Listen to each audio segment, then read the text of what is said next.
United States of America and the elections that are taking place right now arguably will have a big impact on the world. The outcome could shape India's future in trade, defense as well as technology. On one hand, Trump might focus on strengthening security ties, especially to counter China, aligning with India's strategic goals. Harris, on the other hand, could prioritize democratic values and climate collaboration, which may foster deeper partnership in green energy and right initiatives. Let's start off our conversation. Joining me on the telecast is Shekhar Narasimhan. He's the chairman and founder of RP Victory Fund. Thank you very much, Shekhar, for joining me. And first up, the voting has already started. People have started trickling in. It is the East Coast that is voting right now. What's your perception of the campaigning that has taken place for months together and culminated in November 5th ballot casting? Thank you, Megha. Good morning, everyone, and good evening in India. It's just nice to get to this voting. It feels like, on the one hand, a very long election cycle. On the other hand, very compressed.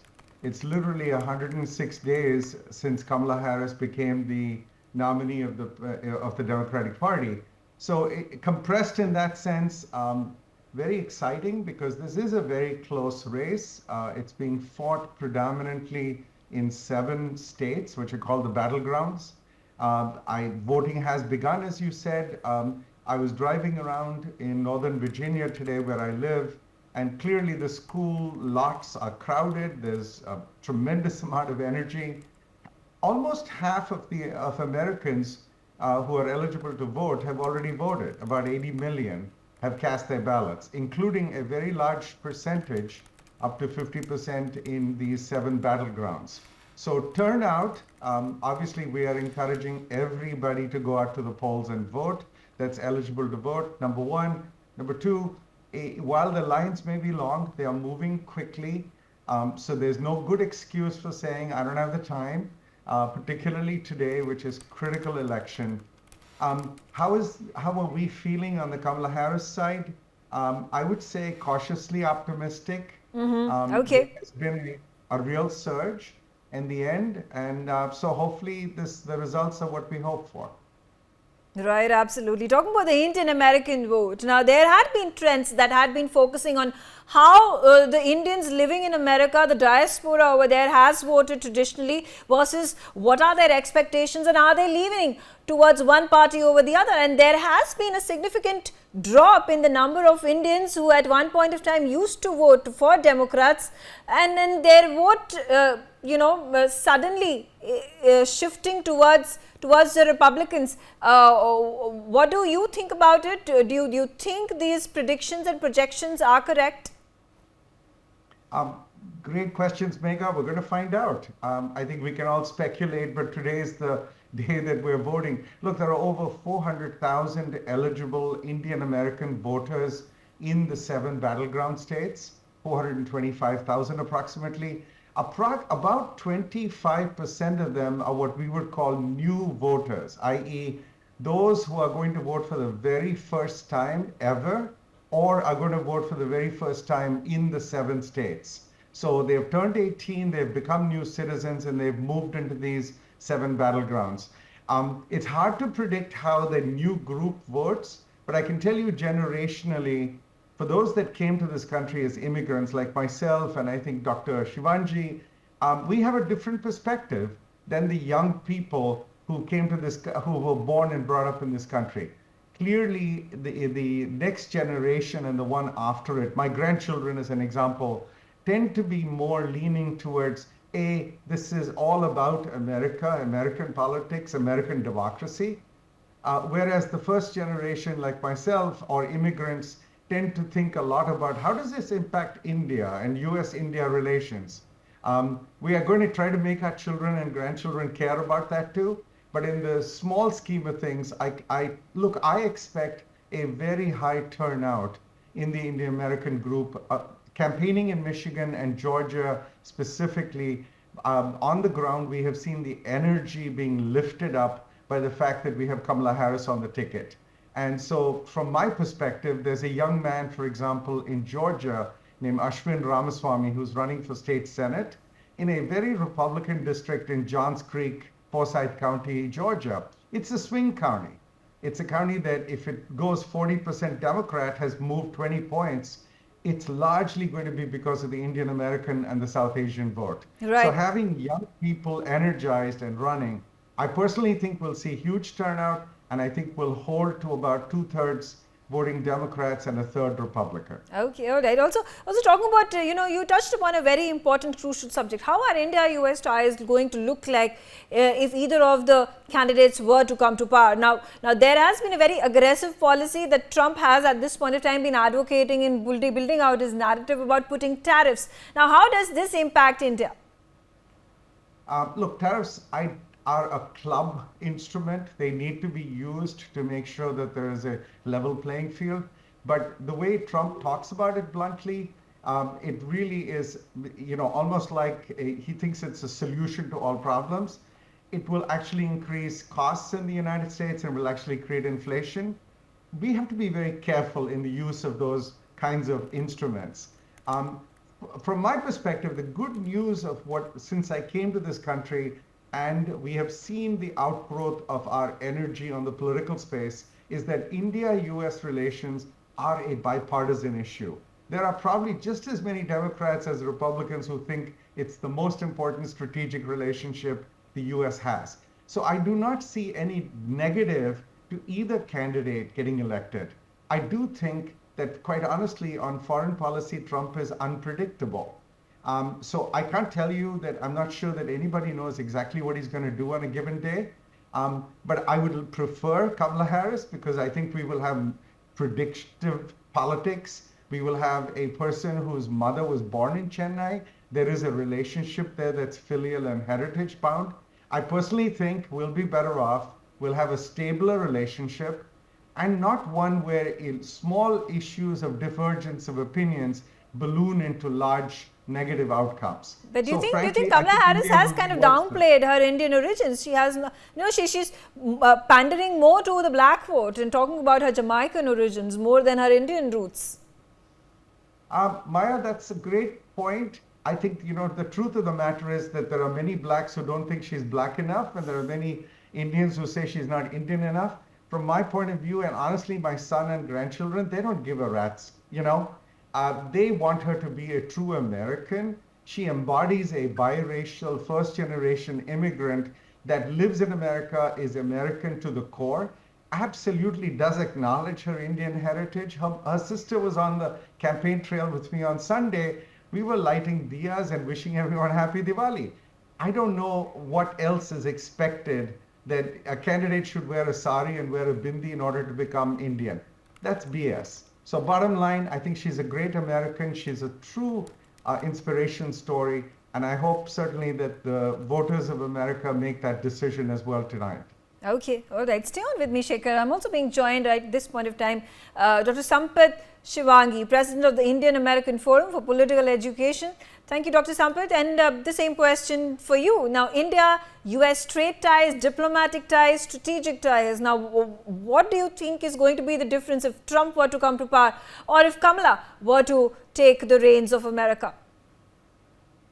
With all the due respects, I differ with the previous speaker on Kamala Harris. I am Indian American. I am here for 48 years in the U.S.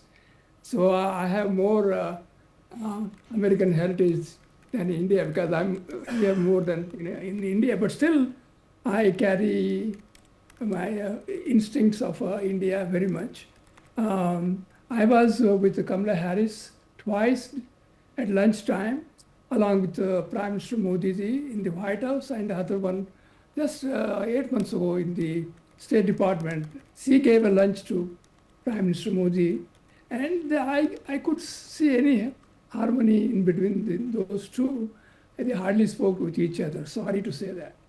And I was there for 2 hours. So the first thing is, the first meeting 3.5 years ago, he was invited by Prime Minister Modi to the White House, and he finished his meeting with Biden. Next room in the White House, there was a meeting arranged between Kamala Harris and Prime Minister Modi. I was there in the second row, and actually, to be honest with you, Modi begged her, please come to India, visit us. You will be biggest hero of our generation because you have Indian heritage. People will love you to come. She never said a word. She is going to go. And she did not go in 4 years term as a vice president. In other way, Trump in the third year, he went to India. He was received very well. He was biggest hero. And he may be not very soft on some things. He may not depend on everything, but at least we never had a war in 4 years. America was free of war. What a disaster we had in Afghanistan. We Americans, we ruined Afghanistan and our relation with Middle East. And I think that's not a very good foreign policy. I think so. And there was war in Ukraine and Russia. Who created this? If America did not support Ukraine, I don't think. I know Russia would have been aggressive, but Trump would have pacified whatever bad reaction they have between Russia and Ukraine. Okay. I think hundreds of thousands of people have died. We don't know how many really. I think the foreign policy, not the best foreign policy of any government. I think so. Okay. Okay, all right. Let's get in Cleo Pascal. She is a non-resident fellow at the Foundation of the Defense of Democracies. Cleo, what's your perception of India and United States diplomatic relations? And I'm focusing particularly on diplomacy because in the past few months there have been some unsavory moments between both the countries, whether it is about the Pannu assassination plot bid, or you talk about the Nijjar murder, where Five Eyes, which has been led by United States of America, has pulled up India and said that they have concern over how there is an alleged involvement of Indian agents, and Canada has been accusing India, and not just diplomats but also the Home Minister of our country himself. So do you think, and in the past as well, during the election time, in the Lok Sabha elections, there was an arrest that was made of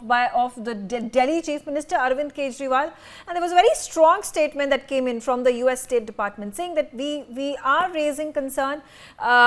We hope that the judiciary functions in a free, fair and independent manner, casting aspersions, talking down to us and saying that judiciary is at this point of time compromised in a certain way. So Cleo, how do you think if Kamala Harris were to come to power, is there a likelihood of her improving diplomatic ties with India on all these matters, or would it be Trump, and if he were to come to power, think it would be smoother sailing for India when it comes to its relations with America? So just in terms of reporting, we have a track record of when Trump was president, and we saw, for example, the resurrection of the Quad and the signing of some key defense agreements with India. I think that the India, and in fact, the renaming of PACOM, Pacific Command, to Indo-Pacific Command.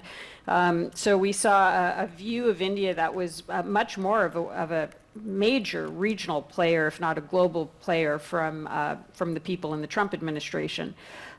We haven't seen that in the Biden administration. This is the challenge with Harris, is that either she carries the Biden legacy or she doesn't. She's been a bit unclear about that. Under the Biden administration, of course, there was the unfortunate non-visit of President Biden during what could have been a Quad meeting later in the administration. And we haven't seen that emphasis on India as much as a strategic partner. However, at the same time, very quietly, the Department of Defense relations with India has continued to grow and deepen during the Biden administration, and a lot of the issues that we've seen have come out of the State Department. The one thing that was very important, I think, and indicative of a potential Trump continuation of previous approach was the Diwali tweet. That's going to be watched very closely, including in places like Ottawa. So I'm a Canadian, and so I have to just begin every sentence when I'm talking to my Indian friends by apologizing, especially for the attack on the consular camp at the temple a few days ago. That was unacceptable and shouldn't have happened. And I think that if you get an administration in Washington that follows some of the precepts that were described in the Trump Diwali tweet, then I think Canada and some other countries would have to fall more closely into line. I think it would change fundamentally some of the Five Eyes approaches to India as well. Okay. Now that doesn't mean to say a Harris administration couldn't do it. If it's the Biden track record she's carrying forward, we haven't seen that in the past. She would have to establish her own track record on that. Okay, absolutely. Interesting viewpoint. Purnima Nath, the leader of the Republican Party, also on the telecast with me. Purnima, how do you view the situation at this point of time? And diplomacy and strategic ties is what I'm focusing on right now. Trade has been discussed at length with my other panelists. Who do you think is going to be a better fit for India in the future? Thank you so much for having me. I appreciate that. Good evening to you. First of all, this particular election, the way I see it, is this election for the soul of this country.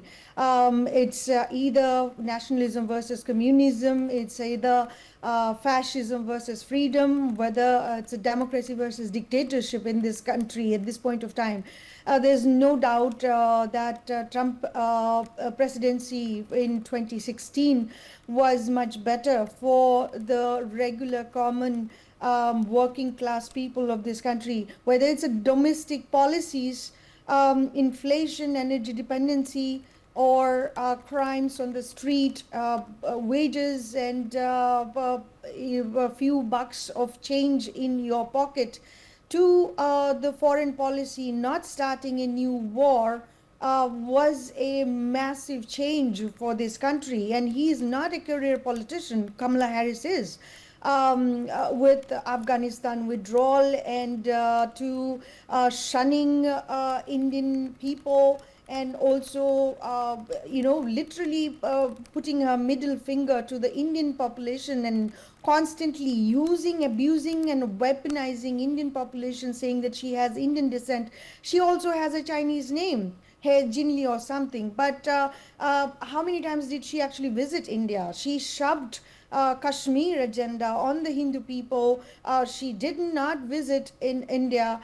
She also, and her administration, Biden-Harris administration, has been started sanctioning Indian companies. These are just the little things that I can outline at this point of time, but because of the time. However, from a foreign policy standpoint, what does she even know? They started new wars, whether it's Ukraine, Russia, whether it's Israel, Palestine. If they get hold of this power once again, if George Soros or Obama, Barack Obama, or Michelle Obama, Clinton and Harris camp actually retains power, we're talking about warmongering camp, the nexus, or unleashing their agenda at this point of time. And they're actually not just stopping their agenda internationally, but the dictatorship that they actually did in this country, of weaponizing DOJ and etc., the administrations, agencies, against the people, and silencing, suppressing the voice. And they're trying to get rid of the Second Amendment, First Amendment, and basically a direct agenda taking away voice from the people of this country. So this is actually very crucial and critical election. And I said it before. Elon Musk has said recently that vote as if your life actually depends on it, and actually does. And I believe that if Kamala Harris is installed once more, we are not going to have an election, and it's going to be a travesty of a democracy. And this particular party, which actually claims for democracy, is a dictator. And the party who's actually trying to say that they want to elect a woman, they didn't even know the definition of women. So it's a hypocrisy and a joke that they actually treat normal people like stupid people. All right. Fair enough, Purnima. Let's get a concluding remark from from Shekhar. And you know, I have to point out, because you know, you're talking about Kamala Harris and if she potentially could be a good fit when it comes to India-US relations. But here you have former President Donald Trump, who has been trying to woo the Indian American vote. Such has not been the impression given by Kamala Harris campaign, because you know, just I think within the last week there was a comment that came in. He spoke about the atrocities meted out to the Hindus living in Bangladesh, and he spoke about if he were in power, he would have ensured this did not happen on his watch. You know, of course, this is a straightforward you know, outreach to the Hindu Americans living in America. But do you think you know, when it comes to diplomatic ties and when it comes to the issues that India is concerned about and sensitive of, the Trump administration, if it were to come to power, is going to be working in cohesion or more cooperative towards what India wants in terms of the issues raised, and then find solutions to the problems such as Hinduphobia? So Megha, let me conclude by saying I don't respond to diatribes and just vague accusations. There's absolutely so little truth to the arguments that are being made. So let's just get to the facts here. The facts are that there is a Project 2025 white paper that would allow in the Trump administration green card holders not to get citizenship, and even if you are a citizen, to denaturalize citizens in the United States. You can look at the facts, just read this document. If that is friendly towards immigration, friendly towards India, I'm not sure I fully understand the logic. On foreign policy, do you want a stable America that believes in alliances and actually sticks by them? Or do you want an America that in the world is viewed as unpredictable, on the whims of one man and what he happens to tweet that particular day? Okay. I frankly rather go for stability and long-term sustained outputs, and therefore I say actions speak louder than words. Okay, all right. Thank On that you for note, having me. okay, all right. I'm out of time. I thank all of you for joining me on the telecast. For more such videos, subscribe to the NewsX YouTube channel, hit the bell icon.